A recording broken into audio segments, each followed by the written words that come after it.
Ano nga ba ang kahalagahan ng pagbalik natin sa ating kasaysayan?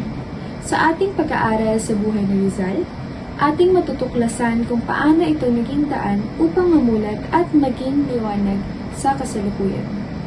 Mula sa taong nagdaan, ang ating bansa ay sinakop ng mga Espanyol. Ang kanilang pagtrato sa mga Indio ay hindi naging makatarungan. Sa bawat pang-aapi, diskriminasyon at pang-aabuso, walang laban ang mga Pilipino. Dahil sa pagtingin nilang mababa tayo, nagawa nilang sakupin ang mga lupain at tanggalin ang ating karapatan sa sarili nating bayan. Sila rin ay nagbigay ng mga maling impormasyon sa edukasyon at minamaliit ang mga pareng sekular. Ang mga Pilipino, kabilang na rin ang mga Krioles, ay nakaranas ng diskriminasyon at pang-aapi sa iba't ibang paraan mula sa mga Peninsulares. Matapos isalang sa bitay ang mga Gambursa sa kabila ng kawalang katarungan, nagsimulang magising ang damdaming nakabayan at mamulat sa katotohanan ang mga Pilipino.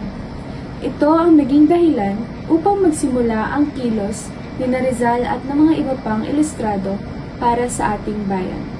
Ang mga ito ay bahagi ng nakaraan. Hindi natin maunawaan sa kasalukuyan kung wala ang mga nobela at salaysay.